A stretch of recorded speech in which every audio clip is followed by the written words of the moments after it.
हाय किस welcome to YouTube channel Y R. इस class में एक बार फिर से आप सभी लोगों का बहुत बहुत स्वागत है।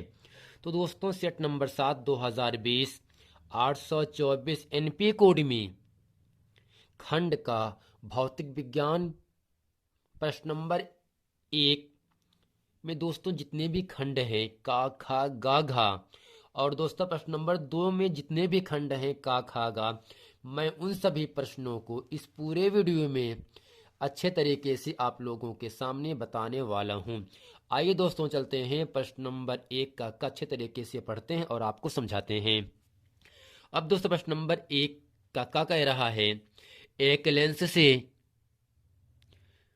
0.2 मीटर दूर रखी वस्तु के आभासी प्रतिबिंब का आवर्धन आभासी प्रतिबिंब का आवर्धन 0.5 है लेंस होगा।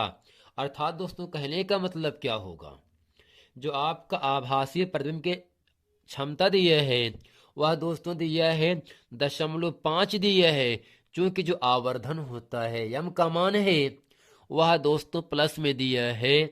इसलिए दोस्तों पहला ऑप्शन यहां से कहा जा रहा है 0.1 मीटर फोकस दूरी का अवतल लेंस। दूसरा है 0.2 मीटर फोकस दूरी का अवतल लेंस। तीसरा है 0.1 मीटर फोकस दूरी का उत्तल लेंस। 0.2 मीटर फोकस दूरी का उत्तल लेंस। तो दोस्तों कहने का मतलब ये होगा, अगर आभासी प्रतिबिंब का आवर्धन प्लस में है तब दोस्तों लेंस अवतल लेंस होता है। तो यानी इन चारों ऑप्शन में ऑप्शन नंबर आपका दूसरा अर्थात 0.2 मीटर फोकस दूरी का, अर्थात जो मान दिया है यह आपका फोकस दूरी है। 0.2 मीटर फोकस दूरी का अवतल लेंस होगा, क्योंकि दोस्तों आभासी प्रतिबिंब का आवर्धन हमें यहां पर प्लस में दिया है, प्लस होने की वजह से अवतल लेंस होगा, जो कि दोस्तों इन चारों ऑप्शन में ऑप्शन नंबर यहां से आपका दूसरा सही है। अब दोस्तों प्रश्न नंबर यहां से 1 का खा कह रहा है कांच का अपवर्तनांक अधिकतम होता है। तो दोस्तों प्रश्न कह रहा है कांच का अपवर्तनांक अधिकतम होता है लाल रंग के लिए, पीले रंग के लिए, बैगनी रंग के लिए, हरे रंग के लिए। अर्थात दोस्तों यहां से जो कांच का अपवर्तनांक सबसे ज्यादा होता है वह इन चारों ऑप्शन में ऑप्शन नंबर आपका तीसरा सही है।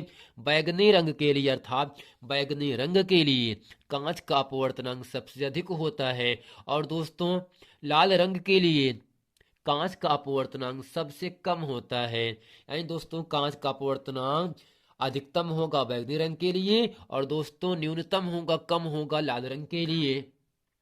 और दोस्तों लाल रंग के प्रकाश की तरंग दैर्ध्य, लाल रंग के प्रकाश की तरंग दैर्ध्य सबसे ज्यादा होती है, और बैगनी रंग के प्रकाश की तरंग दैर्ध्य सबसे कम होती है।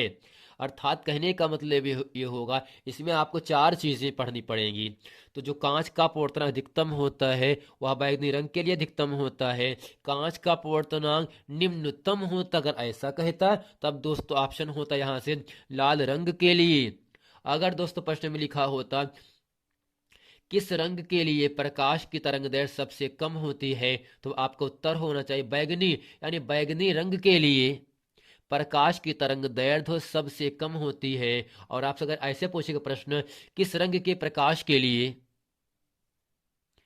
तरंगदैर्घ्य सबसे अधिक होता है, तब दोस्तों लाल रंग के प्रकाश के लिए तरंगदैर्घ्य सबसे अधिक होती है। खैर यहां से जो आपका प्रश्न कह रहा है कांच का अपवर्तनांक अधिकतम होता है, वह दोस्तों बैगनी रंग के लिए अधिकतम होता है, जो कि इन चार ऑप्शन में ऑप्शन नंबर आपका यहां से तीसरा सही है। अब दोस्तों यहां आपके सामने प्रश्न नंबर 1 का गा कह रहा है 1 किलोवाट घंटा में कितने जूल होते हैं।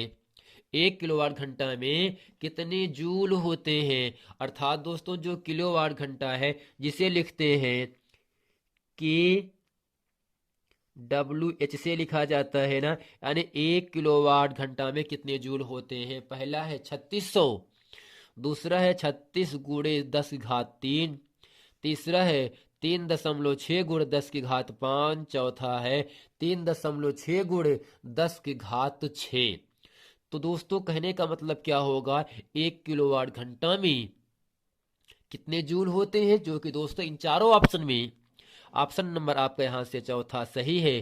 3.6 गुणे 10 की घात 6 जूल 1 किलोवाट घंटा में होता है। अब दोस्तों ये कैसे होगा, अगर दोस्तों किलोवाट घंटा को घंटे में चेंज करेंगे तब दोस्तों क्या होगा, यहां से 1000 से गुणा होगा। कितने दोस्तों होगा, 1000 से गुणा होगा।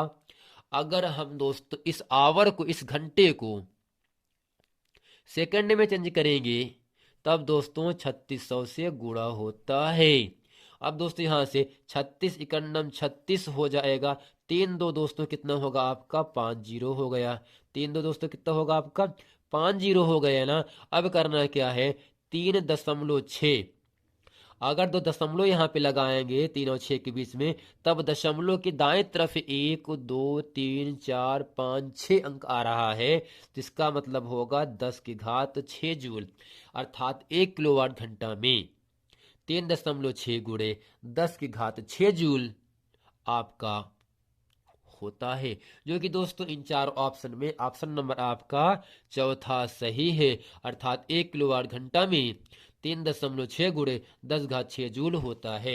अब दोस्तों प्रश्न नंबर यहां से घा कह रहा है आपके सामने, एक गतिशील इलेक्ट्रॉन उत्पन्न करता है। एक गतिशील इलेक्ट्रॉन उत्पन्न करता है।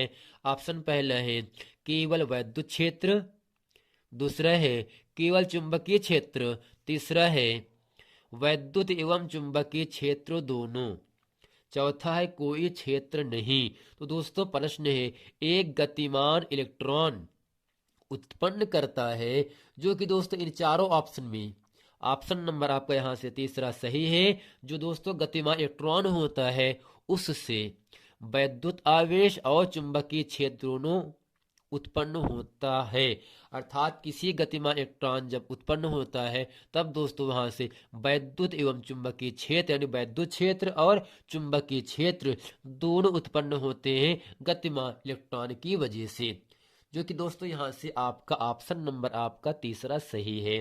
अब दोस्तों प्रश्न नंबर 2 का आपके सामने यहां से कहा जा रहा है, उत्तल दर्पण में प्रतिबिंब किस प्रकार का बनता है। उत्तल दर्पण के दो व्यवहारिक उपयोग लिखिए। प्रश्न नंबर खा है, दूरदृष्टि दोष क्या है, इसका निवारण कैसे किया जाता है। प्रश्न नंबर दोस्तों गा है, +20 डायोप्टर क्षमता के लेंस की आवर्धन क्षमता ज्ञात कीजिए। जब लेंस किसी वस्तु का प्रतिबिंब स्पष्ट दृष्टि की न्यूनतम दूरी पर बना रहा हो। आइए दोस्तों चलते प्रश्न नंबर 2 का खा और का इस पूरे वीडियो में अच्छे तरीके से पढ़ने वाले हैं। अब दोस्तों प्रश्न नंबर 2 का कह रहा है, उत्तल दर्पण में प्रतिबिंब किस प्रकार का बनता है। उत्तल दर्पण के दो व्यावहारिक उपयोग लिखिए। अब दोस्तों इसके उत्तर में लिखेंगे, उत्तल दर्पण में बना प्रतिबिंब हमेशा सीधा, आभासी एवं वस्तु से छोटा होता है, अर्थात दोस्तों उत्तल दर्पण में बना प्रतिबिंब इमेज हमेशा सीधा रहता है, आभासी रहता है और वस्तु से छोटा रहता है। अब दोस्तों इसमें कह रहा है, उत्तल दर्पण के दो व्यवहारिक उपयोग लिखिए। अब यहां से लिखेंगे पहला पॉइंट करके, सामान्यतः वाहनों के पश्च दृश्य दर्पणों के रूप में किया जाता है, अर्थात दोस्तों जो आपके 4 व्हीलर वाहन होते हैं, चालक के सीट के बगल पीछे के वाहनों को देखने के लिए उसमें हम जिस दर्पण का उपयोग करते हैं वह दोस्तों आपका उत्तल दर्पण होता है, यानी वाहनों के पश्च दृश्य को देखने के लिए हम उत्तल दर्पण का उपयोग करते हैं। और दोस्तों इसका दूसरा उपयोग है, इसका उपयोग टेलीस्कोप में भी होता है। टेलीस्कोप में भी दोस्तों इसका उपयोग किया जाता है। या दोस्तों इस तरह से भी हम आपसे बता सकते हैं, सड़क पर लगे हुए लैंपों में परावर्तक तलों के रूप में उत्तल दर्पण का प्रयोग किया जाता है, जिससे प्रकाश दूर तक फैलता है। दोस्तों यानी जो उत्तल दर्पण का उपयोग होगा पहला दोस्तों क्या होगा, मोटर और ट्रकों के चालकों के सीट के बगल पीछे का ट्रैफिक देखने के लिए उत्तल दर्पण का प्रयोग किया जाता है। दूसरा, सड़क पर लगे हुए लैंपों में परावर्तक तलों के रूप में भी उत्तल दर्पण का प्रयोग किया जाता है, क्योंकि यह प्रकाश दूर तक फैलाता है। अर्थात दोस्तों, उत्तल दर्पण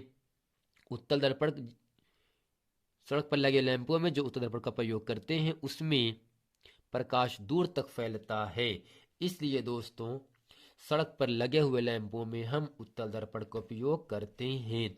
अब दोस्तों यहां से प्रश्न नंबर 2 का गा कह रहा है, दूरदृष्टि दोष क्या है, इसका निवारण कैसे किया जाता है। अब दोस्तों इसमें इसके उत्तर में लिखेंगे, ऐसा दृष्टि दोष जिसमें दूर की वस्तु में स्पष्ट दिखाई देती है परंतु निकट की वस्तु में स्पष्ट दिखाई नहीं देती हैं, इसे ही दूर दृष्टि दोष कहते हैं। दोस्तों कहने का मतलब क्या होगा, ऐसा दृष्टि दोष जिसमें दूर की वस्तु में स्पष्ट दिखाई देती है परंतु निकट की वस्तु में स्पष्ट दिखाई नहीं देती है, इसे ही दूर दृष्टि दोष कहते हैं। इस दोष को दूर करने के लिए हमें उचित फोकस दूरी की उत्तल लेंस का प्रयोग किया जाता है। अर्थात दोस्तों ऐसा दृष्टि दोष जिसमें निकट की वस्तु में स्पष्ट दिखाई नहीं देती हैं परंतु दूर की वस्तु में स्पष्ट दिखाई देती हैं, ऐसे दृष्टि दोष को दूर दृष्टि दोष कहा जाता है। इस दृष्टि दोष को दूर करने के लिए व्यक्ति के चश्मे में उत्तल लेंस का उपयोग किया जाता है। अगर दोस्तों यहाँ प्रश्न कहता है निकट दृष्टि दोष किसे कहते हैं, ऐसा दृष्टि दोष जिसमें निकट की वस्तु स्पष्ट दिखाई देती हो परंतु दूर की वस्तुएं स्पष्ट दिखाई न देती हो, ऐसे दृष्टि दोष को निकट दृष्टि दोष कहा जाता है। और दोस्तों निकट दृष्टि दोष को दूर करने के लिए हम अवतल लेंस का उपयोग करते हैं, लेकिन दूर दृष्टि दोष को दूर करने के लिए हम उत्तल लेंस का उपयोग करते हैं। अब दोस्तों यहां से प्रश्न नंबर 2 का गा कह रहा है, तो दोस्तों प्रश्न नंबर 2 का गा है, +20 डायोप्टर क्षमता के लेंस की आवर्धन क्षमता ज्ञात कीजिए। अर्थात हम यहाँ से यम का मान ज्ञात करना है, आवर्धन क्षमता की गणना करना है जब लेंस किसी वस्तु का प्रतिबिंब स्पष्ट दृष्टि की न्यूनतम दूरी पर बन रहा हो। +20 डायोप्टर क्षमता के लेंस की आवर्धन क्षमता दोस्तों में ज्ञात करना है जब लेंस किसी वस्तु का प्रतिबिंब स्पष्ट दृष्टि की न्यूनतम दूरी पर बन रहा हो। अब दोस्तों यहां से लिखेंगे, दिया है लेंस की क्षमता P बराबर +20 डायोप्टर। यहां से लिखेंगे लेंस की क्षमता P बराबर +20 डायोप्टर। दोस्तों डी का मतलब होता है डायोप्टर। और दोस्तों यहां से फोकस दूरी F बराबर होता है, चूंकि फोकस दूरी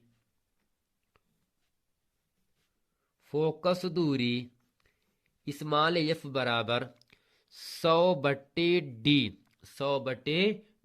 तो यहां से दोस्तों होगा f बराबर 100 और दोस्तों d का मान कितना यहां से है आपका 20 है। दोस्तों कितना दिया है 100/20। अब यहां से करते क्या है, 20 के पहाड़े में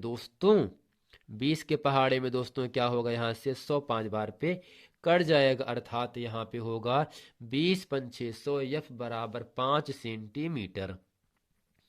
f बराबर 5 सेंटीमीटर। अर्थात दोस्तों यहाँ से जो लेंस की क्षमता +20 दिया है इसका मतलब वो सेंटीमीटर में है। फार्मूला फोकस दूरी f बराबर 100/p होता है, 100/p होगा।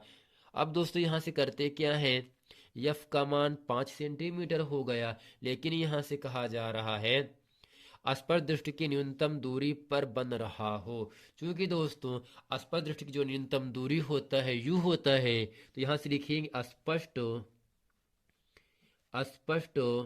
दृष्टि की न्यूनतम दूरी यू बराबर 25 सेंटीमीटर होता है। दोस्तों आपको याद रखना है। अब दोस्तों यहां से लिखेंगे लेंस के सूत्र से, लेंस के सूत्र से। और दोस्तों सूत्र क्या होता है, 1/f बराबर 1/v माइनस 1/u। अब करते क्या है, यहां से f का मान 5 यानी 1/5 बराबर 1/v ज्ञात करना है।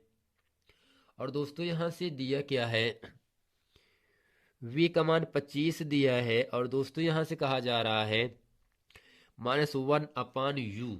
और दोस्तों u का मान हमें फाइंड करना है, तो 1/5 1/25 को जब दोस्तों पक्षांतर करते हैं तो यहाँ पे होगा -1/25 बराबर -1/u।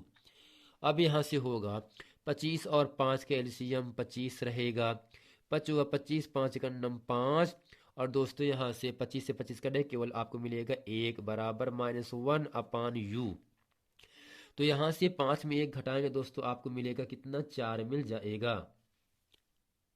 दोस्तों यह प्रश्न कह रहा है किसी वस्तु का प्रतिबिंब यानी v स्पर्श दृष्टि की न्यूनतम दूरी पर बन रहा है, अर्थात यहाँ से जो आपका v का मान होगा वह दोस्तों माइनस में होगा। तो यहाँ से -25, जब दोस्तों -25 का पक्षांतर करेंगे ये +25 होगा, और यहाँ से 5 + 1 होगा।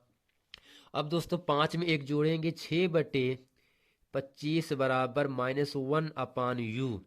दोस्तों तिरछा गुणा कर दो, 6u = 25, तो u बराबर होगा -25/6। अब दोस्तों हमें लेंस का आवर्धन ज्ञात करना है, तो यहां से लिखेंगे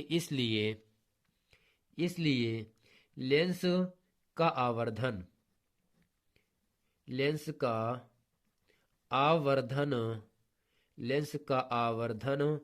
m बराबर v/u। अब दोस्तों यहां से m बराबर होगा, v का मान -25 ऊपर दिया है और u का मान अभी मैंने आपके सामने निकाला -25/6।